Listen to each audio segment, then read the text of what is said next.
Hi, friends. Welcome to Screens in Focus, a podcast where we dive into your favorite TV shows and movies. I'm Diana, and today we are continuing our deep dive into the legendary The Walking Dead, Rick Grimes, Part 2. And of course, we have Renee with us again. Hi, Renee. How are you? Hello, I am doing well. Excited to dive into more of Rick Grimes. I know, me too. Okay, so friends out there, if you missed the first part of our exploration into Rick Grimes' journey, don't worry, we've got you covered. In our last session, we delved into pivotal moments that shaped Rick's leadership over the course of the seasons. And today, let's dive into the next chapter, which we are going to start with season 9 and beyond. But before we jump in, a quick reminder to share your thoughts with us and connect with us on social media at Screens in Focus. And you can get to everything at screensinfocus.com. And your contributions make this discussion, conversation even richer. So please, we would love to hear from you. Okay, now let's get back to it. So setting the stage for the next phase of Rick's story, let's discuss the events leading to his sacrifice on the bridge in season 9. We're also going to delve into Michonne's journey and her impact on Rick, highlighting key moments that shape her character.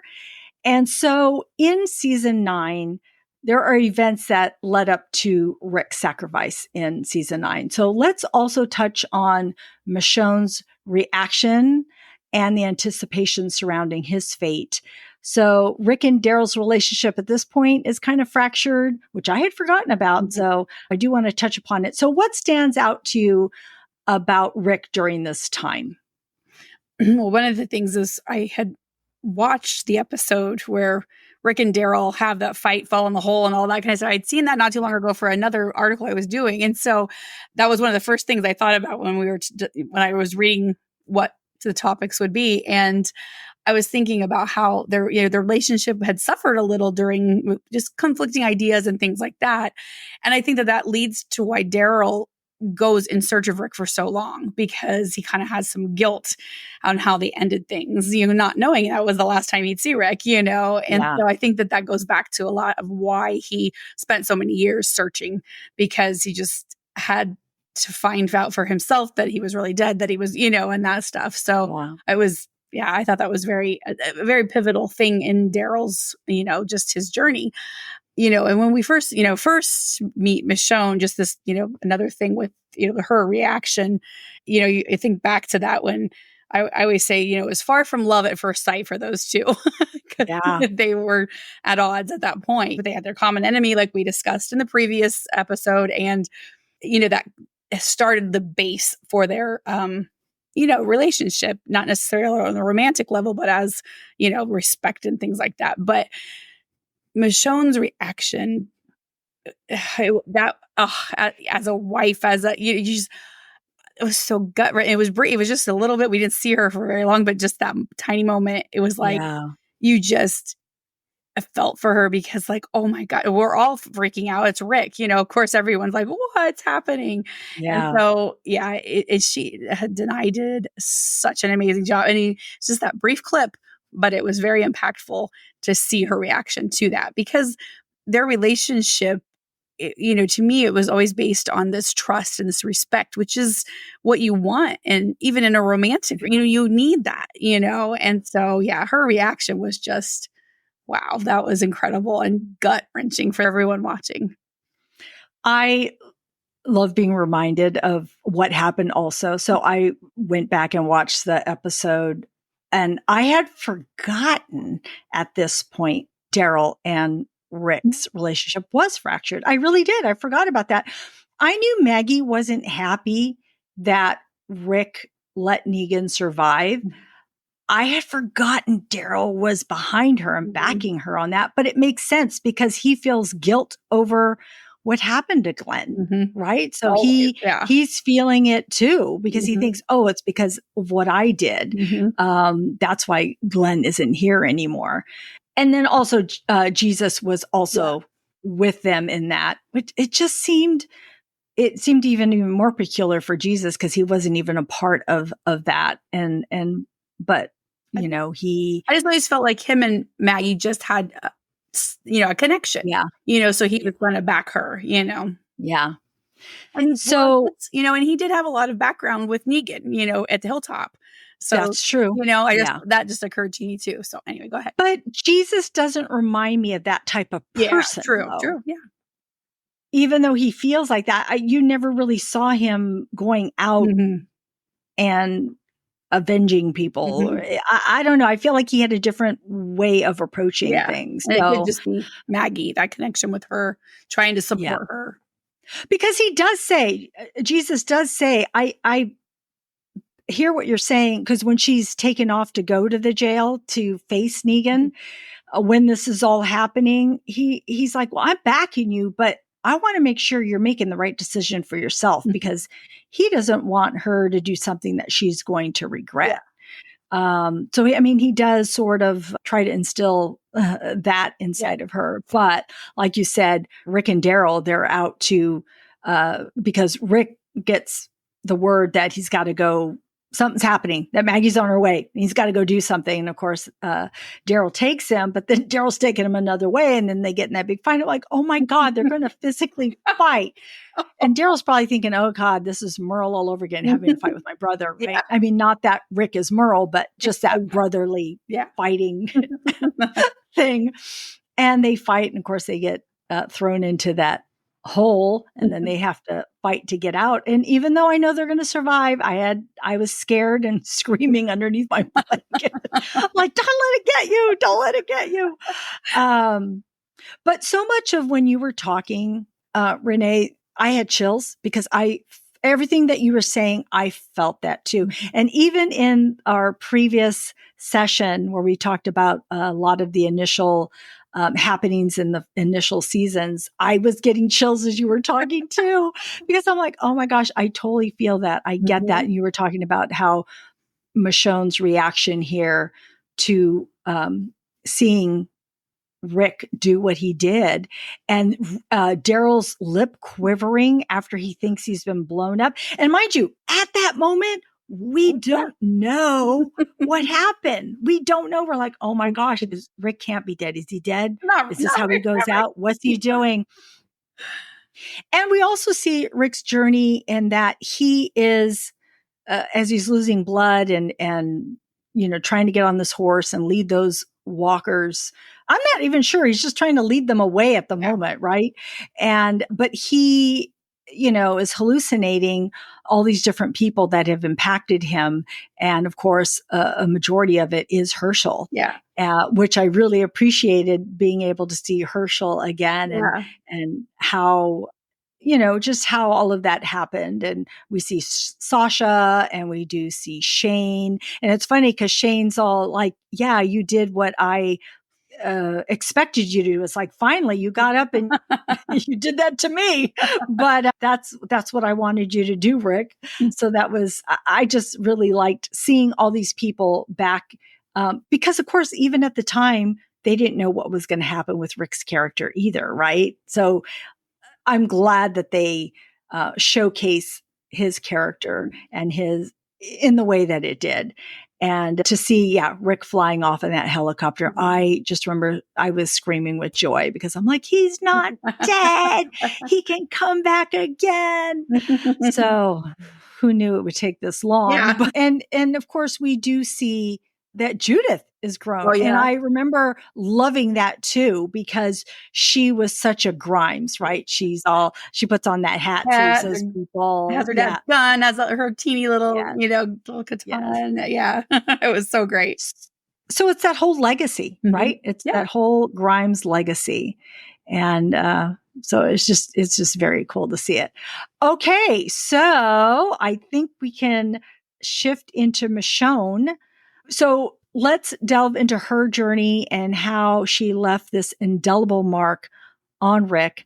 So we're going to highlight key moments where Michonne's character evolves, and especially in leadership and forming relationships. So tell me what comes to mind about Michonne for you. So, the first we see of Michonne is that quick glimpse at the end of season 2 or whatever. And it's just this quick thing, but it's cool as anything because it looks like she walked off the comic page, you know? And Yeah. of course, that wasn't denied doing that scene. They didn't cast her till later. So I forget who, but the actress is that did that. So we don't actually meet Denai's Michonne until season 3. But I love, her, how she cared for Andrea. What did she didn't know who this person was. And that was our first introduction to see her save Andrea and then take care of her while she was sick. And it just showed you right then, that gave us that good introduction to who Michonne is, and that she is a good person and she cares for people, and she's a survivor, she can do whatever. I mean, she's just fearless. And so it was a great introduction to the character and their friendship, until the governor came along. Their friendship was just it was just neat to see them bond how they did and everything. So that I loved that so much. And Andrea wasn't one of my favorite characters, but I loved her and Michonne together, and then of course, you think back to her and Rick's first kiss, and the whole fandom's like, when's this going to happen? Come on, people, and so finally it happens. So that was, I was like, there were collective shouts of joy within the fandom when that happened. And, it was like, just, one of those things that was like about time that it happened kind of thing. And, I loved her, Michonne and Carl's relationship, like we kind of touched on the other episode, but how, he said that she was his best friend, and which he initially didn't care for her. And he was just felt like she was honing in on his dad's time or something. He just didn't have meshed with her very well at first, but then quickly he learned that she was someone he could rely on and that kind of thing. I do. I'm sorry, I'm going to interject here for a moment because I do remember their first meeting and seeing her, and Carl's the one who says to his dad, are we going to save her? Yeah. Come on, Dad, we got to pull her in. So he does initially. Then and I can't remember, I didn't watch episodes, I couldn't remember why he wasn't so keen on her. I remember him talking like whatever, and Rick's like, I think she's okay. I think it's okay. Kind of. Right. Yes. I do remember that. They're packing up a trunk or something ready to go somewhere. Was stuck in the mud or something, and they're out trying to, she's whatever. She can hear the conversation. Yes. And Carl, or Rick's trying to convince Carl, I think she's okay. I think that, whatever. Yeah. And of course they were all kind of leery of her at first because they didn't know her, but so, he quickly learned that, like, I always love that scene when she knocks on the door and Rick, is on the, and he's like, it's for you. And it's Michonne to them, So that was always, and, then, I always kind of roll my eyes. Everyone gets so upset with Michonne for leaving the kids to go and search for Rick. And had to. My first, she had to. She didn't leave him unattended. Like, here, guys, take care of yourselves. And she didn't leave him with strangers. These are people that always care for them. It's a mutual thing in this apocalypse that everyone takes care of the children because everyone has jobs. I mean, there's a lot more to it than just how we live, I mean, it's dangerous all the time. And so they have to watch those kids all together, So I just always kind of like, don't really like the fact that everybody comes down so hard on her for that, because I mean, it's her husband, she's going to go get him, and I mean, it's her children's father. Rick doesn't even know he has an RJ, and it's like, to know, So I love Michonne. I've always loved Michonne. And I was really sad when she left, thinking we're never going to see Michonne again. So I probably was more excited to see Michonne return than Rick even. I mean, I like, Rick's great, but I just, it was just, I just have always liked her, So with Andrea, yes, I love that they were such good friends and that she was there when she did die and all of that happened. That was just, I don't know. I think that showed a lot about Michonne also, because we didn't know her and I didn't read the comic book. So I didn't really know what to expect. So I'm just seeing the type of person that she is. And, I do like her a lot, right? I just like, and I love that she did not trust the governor at all, because all of us are like, this is just too good to be true. And Andrea was the dumb one for just believing in what he said as being true. And, Michonne leaving, she's like, I'm not staying here, and, wanting her to go with her. But of course she chooses to stay. But I do love that Carl and Michonne are best friends. And I love that they talk about that on his deathbed too. It's like, you're my best friend. And it just warms my heart, that they're best friends.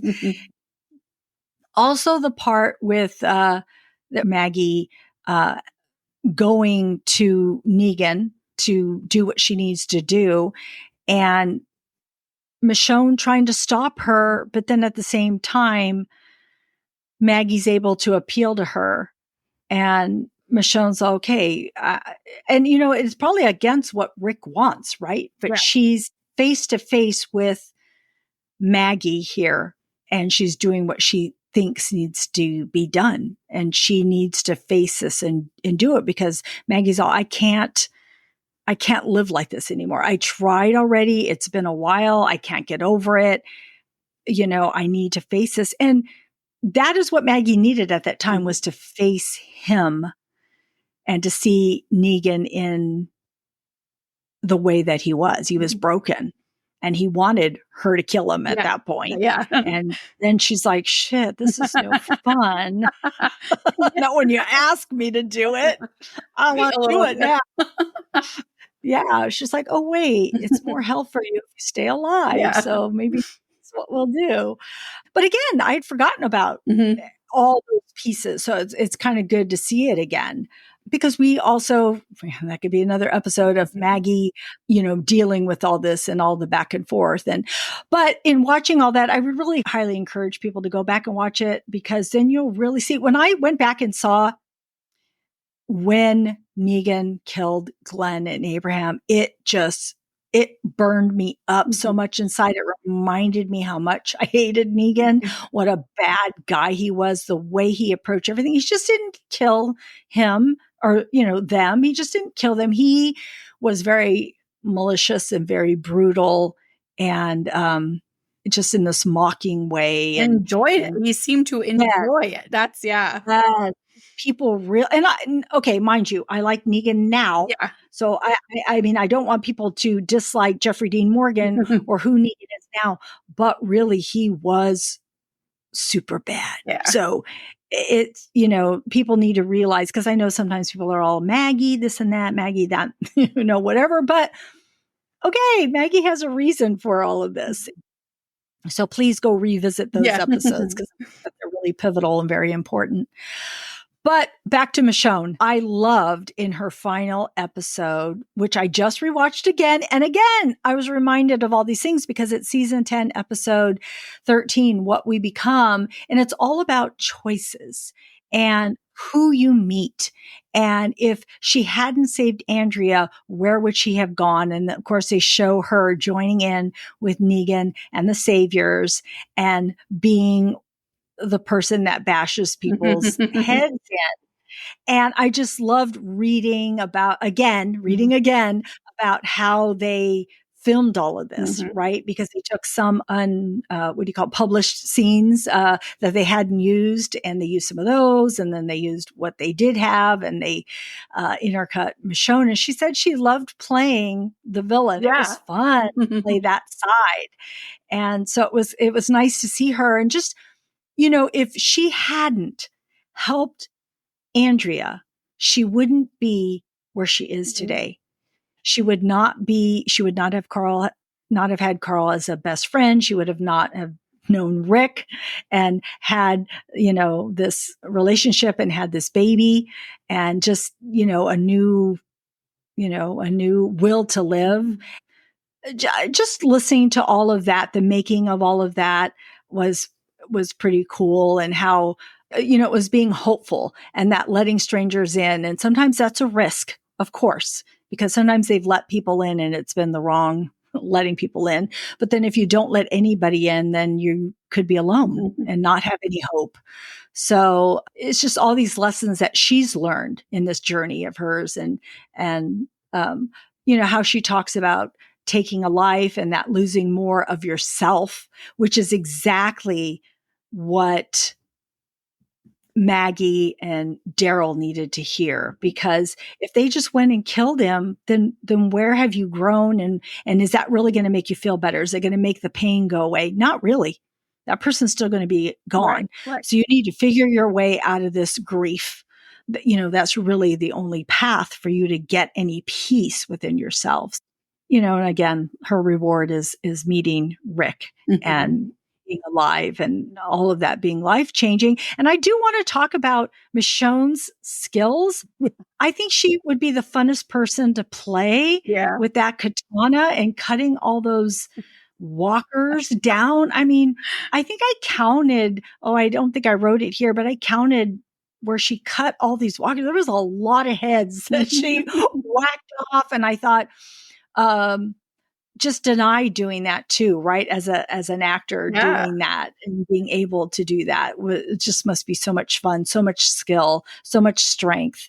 I know Angela Kang has talked about Michonne's character being powerful, having good judgment, and being humane. And so I kind of think that Michonne, out of everybody, even though she's had her ups and downs, she's like very balanced when she's, in a good spot.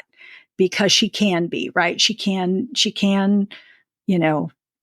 kill when she needs to, but she is also very humane too. And about her having to leave Judith and RJ, I didn't fault her for it, because I knew she was going off the show. So what else are you going to do? Yeah. And I love that Judith gives her that permission. Like if Judith had said, "Oh, Mom, you need to come home," and then she didn't go home, then that would have been rough. But she didn't. She says, "Mom, you get my dad." What if he would come? So the fact that he's not here, there's something happening with him. So you need to go help him. And, I'm going to be good here. Daryl's here. Everybody else is here. So go do it. So I'm team Michonne. Go do it. All right. So before we jump into this highly anticipated next chapter, The Ones Who Live, that we've been waiting for 5 years for Rick's return, we get these glimpses of these trailers that we're watching and all these articles, just so much that we're seeing. I'm super excited for it. There's just so much excitement just everywhere. But for me, I have this apprehension because there's only, as far as we know, they're only going to give us the 6 episodes. So I want it to come so bad, but I'm afraid. I'm afraid because, one, I don't want it to suck, right? I don't know how it's going to be produced and what's going to happen, but also after 6 episodes, then it's done. It's done. We only get 6 episodes. It's not very much. So while I'm looking forward to it, I'm also being apprehensive about it too. So tell me what do you think? What are your feelings about all of it? I'm kind of like you. I'm hopeful because I feel they did a wonderful job with the Daryl Dixon spinoff. Yeah. And I thought Dead City was really good. I preferred Daryl, but Dead City was good. I liked it. And I like how they built it to bring the next thing. So I have high hopes in that respect, because I'm like, okay, they did 2 of them really good. This can be, it can be good too, right? It's going to be good. But then I also do, the 6 episode thing, it's like, oh man, how can they cram? Because we've got backstory. I'm assuming we're going to get some backstory, some backfill about what's transpired Rick and Michonne. There's a lot of years that have passed. I guess I don't know if it's been published what the amount of time is, but between what's ever going on, but it's been a long time.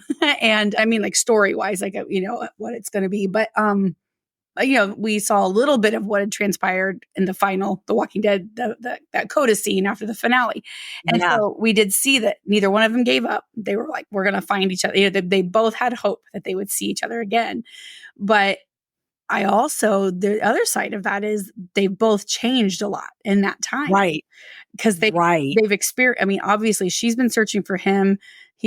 We know he at least escaped once from the CRM they got because we saw him catch him again, kind of thing. So they've gone through so much. What will that do to their relationship?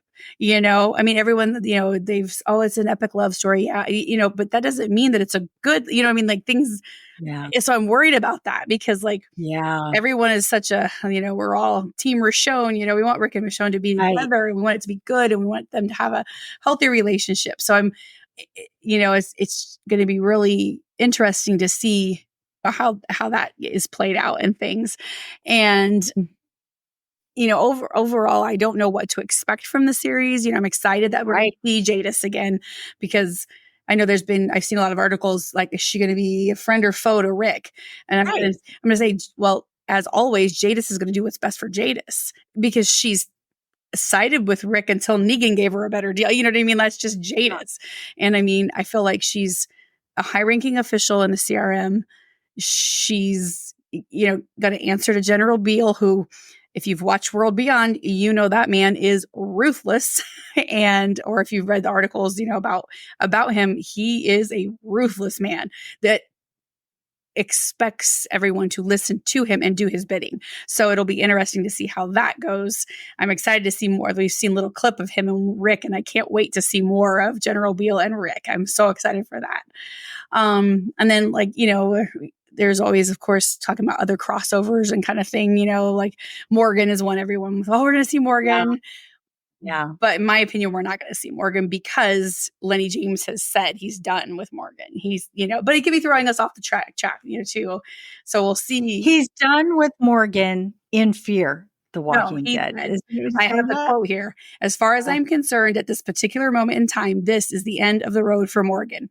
You'll only see him again if a story comes up within the universe that is just too good to say no to. And that's the Lenny James quote. He didn't say in Fear. He said Morgan story, end of the road. So that's why I'm like, is he just trying to throw us off?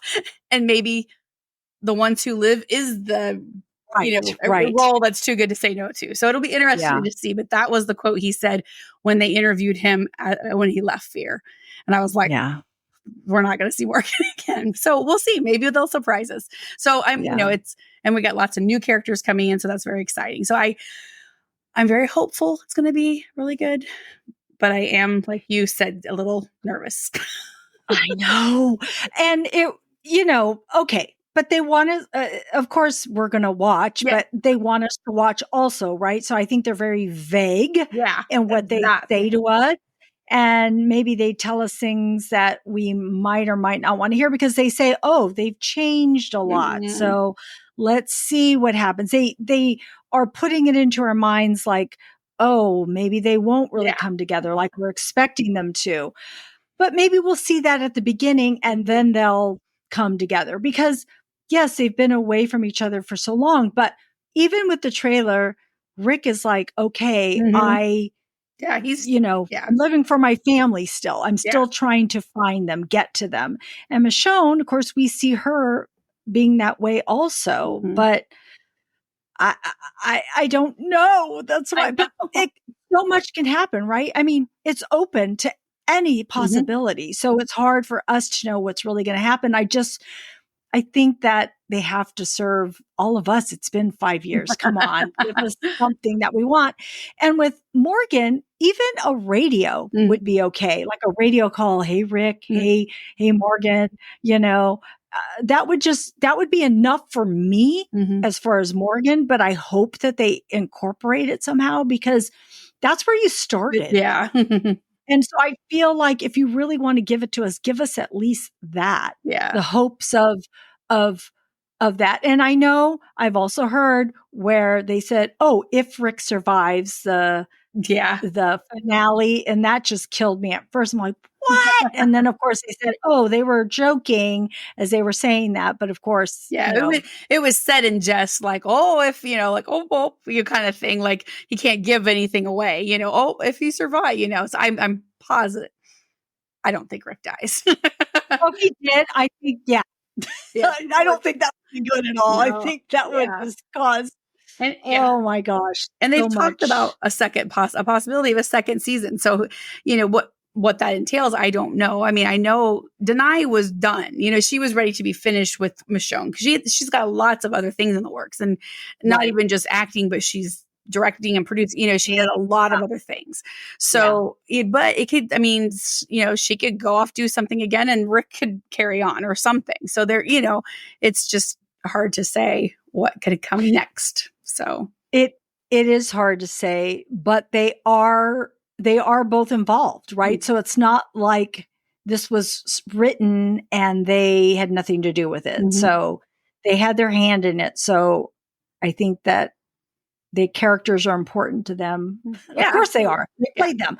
What I mean is I think they know what we hopefully want. And yes, it's not going to be easy. And we know that. Yeah. But it's always been about hope and family. That's what it's been about. That's, so I hope that they continue, on that journey along with their evolution. And of course, Judith and RJ, are we going to see them? Are we going to radio them?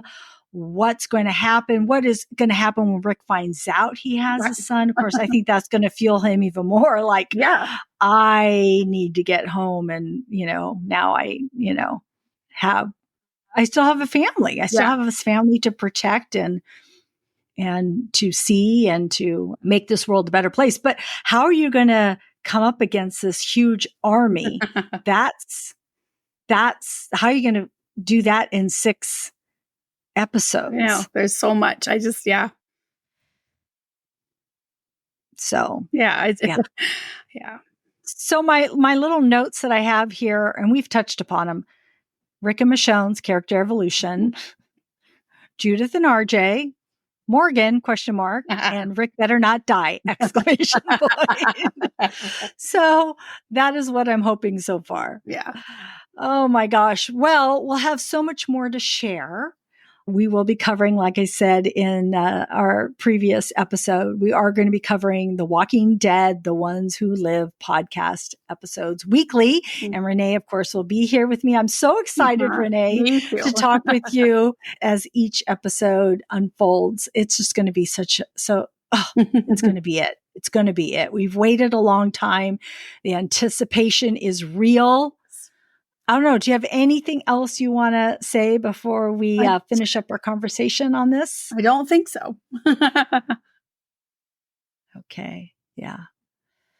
Well, make sure that you check out Renee's writings in Undead Walking. Renee, do you want to share with everybody with that? Sure. Yeah. So I write for Undead Walking. So I cover mostly Walking Dead and the actors and just everything that they're doing, new projects, because a lot of them aren't involved in the spinoff. But we're still interested in what they're coming out with. So I try to write as many things as I can find that they're in new projects and things. So just go to undeadwalking.com and you'll see all this great stuff there. Yeah. Well, and you have information on the actors too in this upcoming series and just information that's come out. And so please, check out Undead Walking with Renee, because I follow her too. And it's just great information. So check that out. And the links are the link to Renee is in the show notes. So make sure you check that out. All right. Well, that ends our conversation on Rick Grimes and our anticipation of The Ones Who Live. But I do want to shift gears and ask you, Renee, if you're watching any other TV shows or movies that you want to share with everybody. So have you watched Belgravia, the first season? No. Okay. I don't know what that is. Period kind of thing. And I can't remember what period it's set in.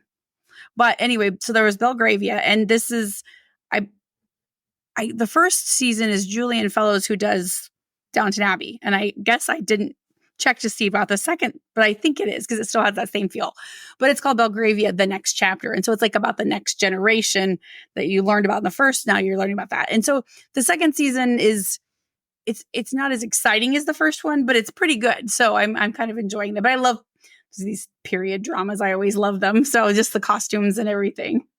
What's it on? You're going to ask me that, and I can't remember. Oh, I'll look it up and I'll try to put it in our show notes. It's okay. Just say it into my, just speak it into my remote on the TV and it shows up. Yeah. And then I am on like my probably at least my fourth rewatch of Stranger Things.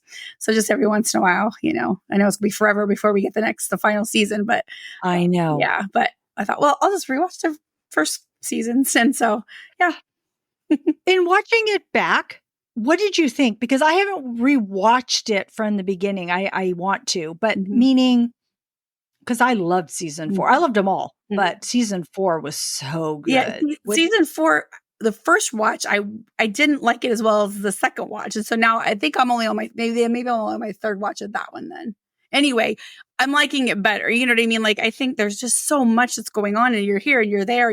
There's all these different storylines, and so you're flipping back and forth. So sometimes it's a little hard to focus, and so I did like it better on a rewatch. Because I caught more details, I guess, is probably what it was. So, yeah. Well, and you got to see the kids growing up with each season, right? Because they're so young in the initial season, and now you watch that first season and you're like, oh my gosh, they're just babies. The babies, exactly. But yeah, so it's a favorite. I love it so much. It is. It's so good. I want to share, I'm watching True Detective Night Country on Max, and there is one episode left as we are recording this, and it is so good. Season 4 is so good. It is directed by Issa Lopez. It's written by her. Of course, Jodie Foster is in it, and Kaylee Reese. They are so good. I cannot say enough about this season. I love the first season too. And I like the second and third one, but the first season was super duper good. And this one is super good. It has a horror aspect to it. And, it's set in Alaska when it's dark all the time, and just the feeling, the moodiness, and learning about the indigenous people, and learning about Alaskan people and what happens. It's just really well done and very informative. So I'm really enjoying it a lot. And that is on Max. And I am watching Expats, which is on Prime with Nicole Kidman. This one's a little bit slow, but I'm a Nicole Kidman fan, so I'm going to keep watching it. It's been like very watchable, but I don't know yet. So we'll see where that one goes. But I do want to bring up The Curse with Nathan Fielder, Emma Stone, and Ben Safdie. I watch this because my son and his girlfriend are big Nathan Fielder fans, and they watch Nathan For You, and they watch The Rehearsal, and they watch The Curse. And I've watched a couple of each of those previous television shows. But I was really curious because I'm like, oh, Emma Stone's in this. So I had to watch it. I tuned in. It is very awkward humor. You know how like when the camera stays on you and you're not doing anything for a while and it's all awkward, but it's purposeful, right? I mean, that is purposeful. And it's just about them saying the wrong things. And the last episode tied the whole season up for me. I laughed so hard that my throat was all, was not clear. It was almost like your voice. Yeah. It was like hoarse. Yeah. I laughed so hard, for 15, 20 minutes. You know, when you see a comedy and you laugh for 2 minutes and it's just when you go on. No, I was laughing continuously. Just the far-fetchedness. I know that's not a word, but that's what I felt like of this. And I had to go look at Endings Explained because it was so symbolic and didn't give you a precise answer of what the meaning was, but it was, it kind of blew my mind in a way. So if you like that type of humor, you will enjoy this. And I just thought it was well done. So I just have a new appreciation for Nathan Fielder. And Benny Safdie co-wrote and directed, I think, this with him. So it's different, but it's good. And that's on Paramount Plus and Showtime. I did watch The Greatest Night in Pop on Netflix. Did you watch this, Renee? I know you're a music person. So I wrote an article for another site that I write for about it, and have not had time to sit and watch it. But I cannot wait to see it because I just remember that so vividly as a kid, and everything. Yeah. Yeah. So anyone who doesn't know, it is on the making of We Are the World. And me too. I remember when it was happening, when it came out, what a big deal it Yeah. was. And so this is 90 minutes of the making of it. And you will enjoy it, Renee, so much because you dig into like who showed up, who didn't show up, Yeah. how people reacted, how it was written so quickly, how they had to get everybody in this one spot for one night. And man, that was like a big feat in itself. So it's has so much information on it and all the artists that are on there and just more about each artist and how you perceive them and Yeah. how they really are. So it's just really well done. I went back and listened to We Are the World. I'd say after watching this, like probably 5 times because I don't know, it just reminded me of the song. I want to watch it and I realized how much I love Yeah. that record again. So I highly recommend that. It's on Netflix. And then I just want to briefly mention, I watched 2 more Oscar nominated films. One is Anatomy of a Fall, and that's on Prime. I did have to pay $5.99 for it.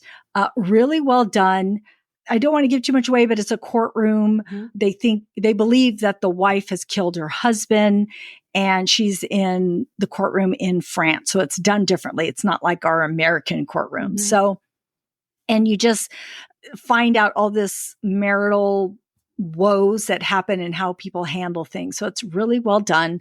I also watch Past Lives on Paramount Plus, and this is about 2 people who are best friends, and she and her family moved to Canada, and so it's just kind of clinging to that life of what would have happened if we had been together, stayed together. And so it's kind of meeting 2 more times in their lives and just talking about what ifs. So yeah, really well done. I can see why they're both nominated for Oscars. Interesting note on the Anatomy of a Fall. I hadn't even heard of it because I just miss a lot of things, I guess. But they're doing a live reading in. I saw that. Yeah, and Danny Ramirez, who was in Tales of the Walking Dead, is going to be reading one of the parts. And so I thought that was really interesting that you brought that up because I had just found out that he's doing that. So they do it in Beverly Hills. It's go ahead. Somebody. No, go get. Oh, I think Riley Keough. Yes, and Bob Odenkirk is also going to do it. And then I pulled the article up. Jay Ellis, Kate Berlant, Quincy, Isaiah, and Olivia Wilde. And the dog that was in the movie is going to, I don't know what he's going to do at the live reading. Oh, the dog isn't in it. Oh, yes, the dog is in it. Oh my goodness. Okay. So the dog is going to be. There is a dog. Okay. I don't know why, because that scene was pivotal to me. I was like freaking out actually on it, but yeah. So I thought that was interesting because I saw that Danny Ramirez and I was like, oh, what is this? And I couldn't find. I found the movie and I'm like, he's not in the movie. And I was very confused, but then I reread the Variety article and like, oh, it's this reading that they do. And so it's at this Willis, or what, I can't remember what it's called. Wallace Annenberg Center for the Performing Arts in Beverly Hills is where they do it. And they've done several others. They've done Love Actually, Back to the Future, Jennifer's Body, and things, different movies like that. Wow. They've done these live readings before. So yeah, it sounds really cool, but I don't live anywhere near that. So yeah, that is very cool. Yeah. So all right. Well, thank you, Renee, for your TV and movie recommendations. And also, of course, for talking with me about Rick Grimes and The Walking Dead and The Ones Who Live. So thank you for joining me today. Well, thank you for having me as always, because I just love our conversations. Me too. And I can't wait. So everybody, please stay tuned for The Walking Dead, The Ones Who Live, because we will be covering it. Okay, but for now, friends, thank you for tuning in. We are grateful you joined us today, and we hope something that we said today resonated with you, gave you a chuckle, some happiness, some positivity or inspiration. Don't forget to subscribe to Screens in Focus at screensinfocus.com. And why not share it with a friend? Because we would love more members of our TV club. You can find our website listed in our show notes. And remember to keep watching, keep exploring, and keep those screens in focus. And we will see you next time. Bye. Bye.